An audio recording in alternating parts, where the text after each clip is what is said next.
அனைவருக்கும் மனமார்ந்த வணக்கங்கள். தமிழ்நாட்டில் மின் இணைப்பு வைத்துள்ள அனைவருக்கும் முக்கிய தகவல்கள் வெளியாகி உள்ளது. அதன்படி முதலாவதாக துண்டிக்கப்பட்ட 5 லட்சத்திற்கும் மேற்பட்ட மின் இணைப்புகள் குறித்த மிக முக்கிய தகவல்கள் கிடைத்துள்ளது. அதாவது மின் கட்டணம் செலுத்தாததால் இணைப்பு துண்டிக்கப்பட்டு நீண்ட நாட்கள் ஆகியும் நுகர்வோர் அணுகாத 5 லட்சத்துக்கும் மேற்பட்ட மின் இணைப்புகளின் கணக்குகளை முடிக்க மின் வாரியம் நடவடிக்கை மேற்கொண்டு வருகிறது. மின் இணைப்பு துண்டிக்கப்பட்ட பிறகு அந்த இணைப்புகளை ஆய்வு செய்து கணக்கை முடிக்கும் பணியை மின்வாரிய ஊழியர்கள் மேற்கொண்டு வந்தனர். எனினும் பணியாளர்கள் பற்றாக்குறை உள்ளிட்ட காரணங்களால் குறிப்பிட்ட காலக்கெடுவிற்குள் பணிகளை முடிப்பதில் தாமதம் ஏற்பட்டது. இதனால் மாநிலம் முழுவதும் 5 லட்சத்துக்கும் மேற்பட்ட இணைப்புகள் நீண்ட காலமாக துண்டிக்கப்பட்ட நிலையிலேயே உள்ளன. இவற்றில் சில இணைப்புகளில் முறைகேடாக தொடர்ந்து மின்சாரம் பயன்படுத்தப்படுவதால் மின் வாரியத்துக்கு வருவாய் இழப்பு ஏற்படுகிறது. இதையடுத்து துண்டிக்கப்பட்ட இணைப்புகளின் கணக்கை விரைந்து முடிக்கவும் முறைகேடான மின் பயன்பாட்டை தடுக்கவும் புதிய தானியங்கி நடைமுறையை மின் வாரியம் அறிமுகப்படுத்தி உள்ளது. 90 நாட்களுக்கு பிறகு தானியங்கி நோட்டீஸ், அதாவது புதிய நடைமுறையின்படி மின் இணைப்பு துண்டிக்கப்பட்டு 90 நாட்கள் முடிந்ததும் நுகர்வோரின் பதிவு செய்யப்பட்ட கைபேசி எண்ணுக்கு தானாகவே நோட்டீஸ் அனுப்பப்படும். நோட்டீஸ் காலக்கெடுவுக்குள் நிலுவைத் தொகையை செலுத்தி நுகர்வோர் இணைப்பை மீண்டும் பெறலாம். நோட்டீஸ் வழங்கப்பட்டும் 3 மாதங்களுக்குள் நுகர்வோர் அணுகாவிட்டால் மின் மீட்டர் அகற்றப்படும். மீட்டரில் பதிவாகியுள்ள விவரங்கள் மென்பொருளில் பதிவு செய்யப்பட்டு ஆய்வகத்துக்கு அனுப்பி பரிசோதிக்கப்படும். பின்னர் நிலுவைத் தொகை கணக்கிடப்பட்டு மின் இணைப்பு கணக்கு முடிக்கப்படும். மின் இணைப்பு துண்டிக்கப்பட்ட நாளிலிருந்து 2 ஆண்டுகளுக்குள் நுகர்வோர் அணுகாவிட்டால் அந்த மின் இணைப்பு கணக்கு முழுமையாக முடிக்கப்படும். அதன் பிறகு மீண்டும் மின்சாரம் பெற வேண்டுமெனில் புதிய இணைப்புக்கு விண்ணப்பித்து உரிய கட்டணத்தை செலுத்த வேண்டும். இதனிடையே கடந்த 2025 அக்டோபர் 1 முதல் துண்டிக்கப்பட்ட மின் இணைப்புகளுக்கான கணக்கு முடிப்பு நடவடிக்கைகளும் புதிய தானியங்கி முறையில் மேற்கொள்ளும் நடைமுறை தொடங்கப்பட்டு உள்ளது. அதன்படி ஒவ்வொரு அதிகாரிக்கும் பணிகளும் காலக்கெடுவும் தனித்தனியாக நிர்ணயிக்கப்பட்டு உள்ளன. இதனால் 5 லட்சத்திற்கும் மேற்பட்ட துண்டிக்கப்பட்ட இணைப்புகளின் கணக்கு முடிப்பு பணிகள் விரைவுபடுத்தப்படும். நீண்ட காலமாக நிலுவையில் உள்ள இணைப்புகள் முறைப்படுத்தப்படுவதுடன் முறைகேடான மின் பயன்பாடு மற்றும் மின் வாரியத்துக்கான வருவாய் இழப்பும் தடுக்கப்படும் என மின்வாரிய அதிகாரிகள் தெரிவித்தனர். அதேபோல தமிழ்நாட்டில் மின் இணைப்பு வைத்துள்ள அனைவருக்கும் முக்கிய தகவலும் வெளியாகி உள்ளது. அதேபோல நீண்ட வரிசையில் காத்திருக்க தேவையில்லை. வீட்டில் இருந்தபடியே நொடியில் உங்களுடைய மின் கட்டணத்தை செலுத்தலாம். அதாவது தமிழ்நாட்டில் மின்சார கட்டணத்தை ஆன்லைன் வழியாக செலுத்த பல்வேறு வழிமுறைகள் வந்துவிட்டன. இருப்பினும் பொதுமக்கள் மத்தியில் இது குறித்த விழிப்புணர்வு குறைவாகவே உள்ளது. இதற்கு முன்னதாக மின்சார அலுவலகங்களில் நீண்ட வரிசையில் காத்திருந்து மின் கட்டணத்தை செலுத்தினோம். ஆனால் தற்போதைய டிஜிட்டல் உலகில் நொடி பொழுதில் வீட்டில் இருந்தபடியே மின்சார கட்டணத்தை செலுத்திவிட முடியும். தமிழ்நாட்டில் 2 மாதங்களுக்கு ஒரு முறை மின் கணக்கீடு எடுக்கப்படுகிறது. கணக்கீடு எடுக்கப்பட்ட 20 நாட்களுக்குள் மின்சார கட்டணத்தை செலுத்த வேண்டும். இல்லையெனில் 100 ரூபாய் அபராதம் செலுத்த வேண்டி இருக்கும். வேலைப்பளு காரணமாக ஒரு சிலர் மின் கட்டணத்தை மறந்து விடுவார்கள். இந்த நிலையில் இதற்கும் ஆன்லைன் மின் கட்டண வழிமுறைகள் தீர்வு இருப்பது வரப்பிரசாதம்தான். ஒருமுறை மின்சார கட்டணத்தை செலுத்திவிட்டு ஆட்டோபே முறையை ஆன் செய்தால் அதற்கு பின் நீங்கள் மறந்தால் கூட தானாகவே மின் கட்டணம் செலுத்தப்பட்டு விடும். அவ்வகையில் மின் கட்டணத்தை சரிபார்ப்பது முதல் ஆன்லைனில் கட்டணம் செலுத்துவது வரையிலான முழு வழிகாட்டியை இப்போது தெரிந்து கொள்வோம் வாருங்கள். அதாவது மின் கட்டணத்தை சரிபார்க்கும் வழிமுறைகள் என்னவென்றால், இந்த ஒரு அதிகாரப்பூர்வ இணையதளத்திற்கு முதலில் செல்ல வேண்டும். மின் இணைப்பில் இணைக்கப்பட்டுள்ள மொபைல் எண் OTP வழியாக உள்நுழைய வேண்டும்.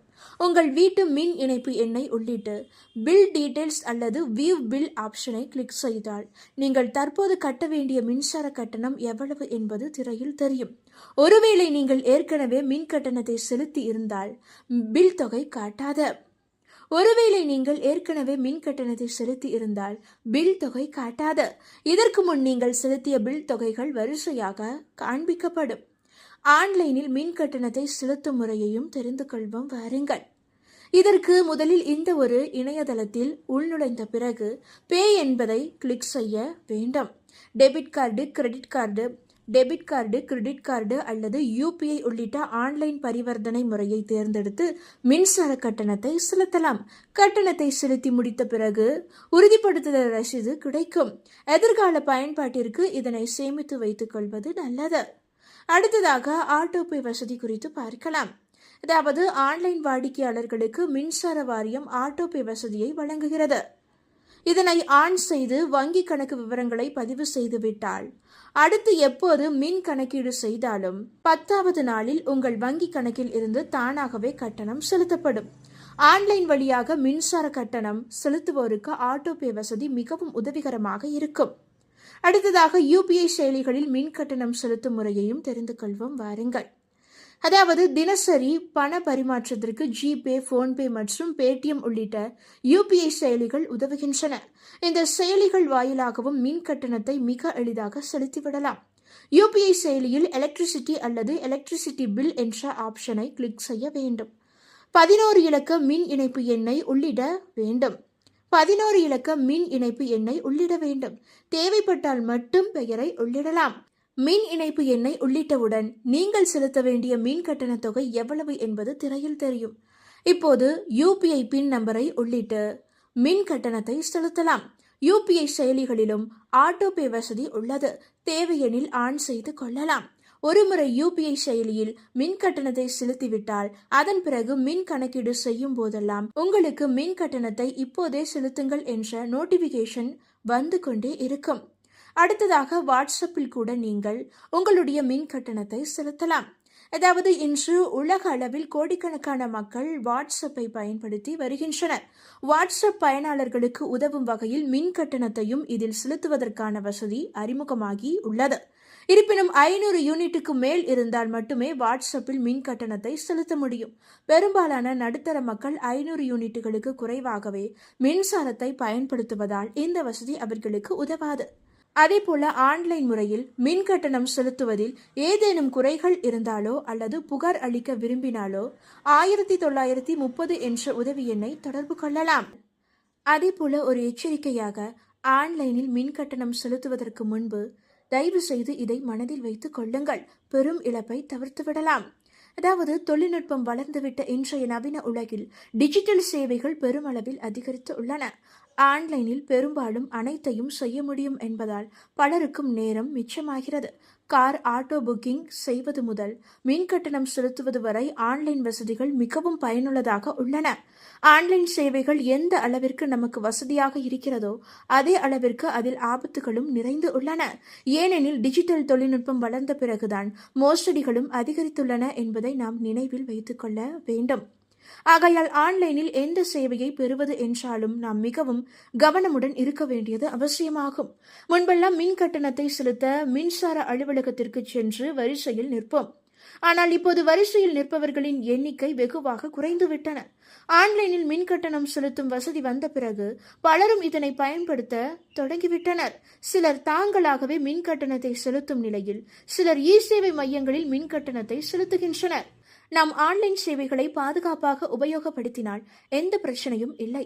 ஆனால் சில மோசடியான குறுந்தகவல்கள் மற்றும் இணைய முகவர்களின் மூலம் நாம் ஏமாற்றப்பட அதிக வாய்ப்புகள் உள்ளது. இதுகுறித்து தமிழ்நாடு மின்சார வாரியமும் அவ்வப்போது பொதுமக்களுக்கு விழிப்புணர்வுகளை வழங்கி வருகிறது. மின் கட்டணம் செலுத்துவது தொடர்பான போலியான குறுந்தகவல்கள் அண்மை காலங்களில் அதிக அளவில் உலாவர தொடங்கி உள்ளது. இதனால் பொதுமக்கள் மிகுந்த எச்சரிக்கையுடன் இருக்க வேண்டியது அவசியம். அதிகாரப்பூர்வ இணையதளம் மற்றும் மொபைல் செயலியின் வாயிலாக மட்டுமே மின் கட்டணத்தை செலுத்த வேண்டும். மொபைல் போனிற்கு வரும் அதிகாரப்பூர்வமற்ற லிங்க் வழியாக பொதுமக்கள் பலரும் மின் கட்டணத்தை செலுத்தி தங்கள் பணத்தை இழந்துள்ளனர். தெரியாத லிங்க் மற்றும் எண்களை தொடர்பு கொள்ளாமல் இருப்பதே தற்காப்பின் மிகச்சிறந்த வழியாகும். தமிழ்நாடு மின்சார வாரியத்திற்கு சொந்தமான TNEB செயலி மற்றும் அதிகாரப்பூர்வ இணையதளங்களுக்கு சென்று மின் கட்டணத்தை செலுத்தலாம். மேலும் புதிதாக மின் இணைப்பு பெற விண்ணப்பிக்கும் நபர்கள் தங்களுடைய மொபைல் எண்ணை தான் வழங்க வேண்டும். மாறாக முகவர்களின் எண் அல்லது கணினி மையத்தின் எண்ணை வழங்குதல் கூடாது. உங்கள் வீடுகளுக்கு நிர்ணயிக்கப்பட்டுள்ள மின்சார பில் தொகையை மின்சார வாரியத்தின் வலைதள முகவரிக்கு சென்று சரிபார்த்து கொள்ளலாம். மின் கட்டணத்தை செலுத்திய பிறகு சரியாக செலுத்தி விட்டீர்களா என்பதையும் சரிபார்த்துக் கொள்ளுங்கள். மோசடிகள் அதிகம் நடைபெறும் இன்றைய காலகட்டத்தில் நாம் தான் கவனமுடன் செயல்பட வேண்டும். ஆன்லைன் மின் கட்டணம் தொடர்பாக மேலும் சந்தேகங்கள் இருந்தால் இந்த ஒரு எண்ணை தொடர்பு கொள்ளுங்கள். அதேபோல மின் கட்டணம் செலுத்தும் அனைவருக்கும் அதிகமாக மின் கட்டணம் வந்திருக்கிறதா என்பதை எளிதாக கண்டறிய ஒரு சில முக்கிய வழிமுறைகளும் அரசிடமிருந்து வெளியிடப்பட்டு உள்ளது. அதாவது எதிர்பாராமல் வரும் அதிகப்படியான மின்சார கட்டணத்தை எளிதில் குறைத்து உங்கள் பணத்தை நீங்கள் சேமிக்கலாம். ஒவ்வொரு மாதமும் மின்சார கட்டண ரசீதை பார்த்ததும் பலருக்கும் ஷாக் அடிப்பது தமிழ்நாட்டில் இயல்பான ஒன்றுதான். ஒவ்வொரு அரசும் கடந்த 10 ஆண்டுகளாக தொடர்ந்து மின்சார கட்டணத்தை ஒவ்வொரு ஆண்டும் உயர்த்தி வருகின்றன. அடிக்கடி மின்சார கட்டணங்கள் மாறுவதால் பொதுமக்களும் கட்டண முறைகளை நினைவில் வைத்துக் கொள்வதில் சிரமம் உள்ளது. பொதுவாக ஒரு வீட்டில் மின்சார நுகர்வு குறைவாக இருந்தும் கட்டணம் அதிகமாக வந்தால் அதற்கு பின்னால் பல காரணங்கள் உண்டு. முதல் காரணம் மீட்டர் கோளாறு. அதாவது சில நேரங்களில் மின்சார மீட்டரில் ஏதேனும் பழுது ஏற்பட்டால் அது இயல்புக்கு மாறாக ஓடத் தொடங்கும். அப்படி இருந்தாலும் பில் அதிகமாக வரும். அதனால் மீட்டரில் பிரச்சனை இருப்பது தெரிந்தால் மின்சார வாரிய ஊழியர்களிடம் தெரிவித்து சரி செய்ய வேண்டும். இரண்டாவதாக ரீடிங் குளறுபடி. ஒரு சில நேரங்களில் மின்வாரிய ஊழியர் யூனிட்டுகளை தவறாக கணக்கிட்டால் கூட பில் தொகை உயர வாய்ப்புகள் உள்ளது. அதனால் யூனிட்டுகளை சரியாக குறித்து வைத்து கொள்வது அவசியம்.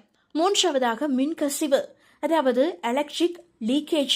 உங்கள் வீட்டில் உள்ள வயர்கள் மிகவும் பழையதாகி போனாலும், நறுக்கி ஒட்டப்பட்டு இருந்தாலும், இணைக்கப்பட்டு இருக்கும் இடத்தில் லூஸாக இருந்தாலும் மின் கசிவு ஏற்படும் வாய்ப்புகள் உள்ளன.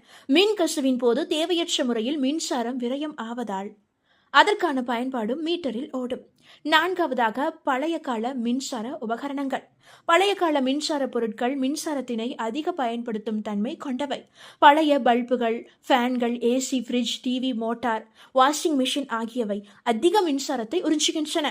புதிய மின்சார பொருட்கள் அனைத்தும் மின்சார உபயோகத்தை பெருமளவில் குறைக்கக்கூடியவை. கிட்டத்தட்ட 60% மின்சாரத்தை இவை சேமிக்கும். அடுத்ததாக ஸ்லாப் முறை மாற்றம். ஐந்தாவதாக ஸ்லாப் முறை மாற்றம். தமிழ்நாடு மின்சார வாரியத்தின் கட்டண முறையில் பல்வேறு மாற்றங்கள் உள்ளன. குறைவான மின்சார உபயோகத்திற்கு கட்டணம் குறைவாகவும், அதன் யூனிட்டுகள் குறிப்பிட்ட அளவில் அதிகரித்தால் அதற்கு தகுந்தாற்போல் கட்டணமும் யூனிட்டுகளுக்கு அதிகரிக்கிறது. யூனிட்டுகளின் உபயோகத்திற்கு தகுந்தாற்போல் ஸ்லாப் ரேட் முறை மாறுகிறது. ஆறாவதாக ஏஎஸ்டி கட்டணம். திடீரென்று உங்களது இபி பில்லில் தொகை அதிகமாக வந்தால் அதில் கூடுதல் காப்பு வைப்பு தொகை சேர்க்கப்பட்டுள்ளதா என்பதை சோதனை செய்யுங்கள். அதாவது மின்சார வாரிய விதிகளின்படி நுகர்வோர்களின் மின்சார பயன்பாட்டிற்கு தகுந்தவாறு ஆண்டுக்கு ஒரு முறை இந்த வைப்பு தொகை கட்டணத்தில் கூடுதலாக சேர்க்கப்படுகிறது. ஏழாவதாக பெண்டம் லோட். சில மின்சார சாதனங்கள் மெயின் ஸ்விட்ச் அணைக்கப்படாமல் ரிமோட்டில் மட்டும் அணைக்கப்பட்டு இருந்தால் அதனுள் மின்சாரம் பயன்பாட்டில்தான் இருக்கும். பெரும்பாலான மக்கள் இதை அறிவதில்லை. டிவி, ஏசி, ஓவன் போன்றவற்றை அணைக்கும் போது அதன் மெயின் ஸ்விட்சையும் அணைப்பது அவசியம். இல்லாவிட்டால் அதற்கான மின்சார பயன்பாடு குறையாது. மறைமுகமாக மின்சாரத்தை பயன்படுத்தும் இந்த முறைக்கு பெண்டம் லோட் என்று பெயர். தேவையற்ற நேரங்களில் மின்சார பொருட்களை அணைத்து வைத்து மின்சார கட்டணத்தை நீங்களே குறைக்கலாம். ஒருவேளை நீங்கள் இபி பில்லில் தவறுகளை கண்டறிந்தால், உங்களது பில்லில் தவறு இருப்பதை நீங்கள் கண்டறிந்தால் உடனடியாக மின்சார வாரிய பொறியாளர் அலுவலகத்தில் புகார் செய்யலாம். இந்த தகவல்கள் அனைத்தும் உங்களுக்கு பயனுள்ளதாக இருந்தால் மறக்காம இந்த வீடியோவை லைக் பண்ணி உங்களுடைய ஃப்ரெண்ட்ஸுக்கும் ஃபேமிலிக்கும் ஷேர் பண்ணி வச்சுங்க.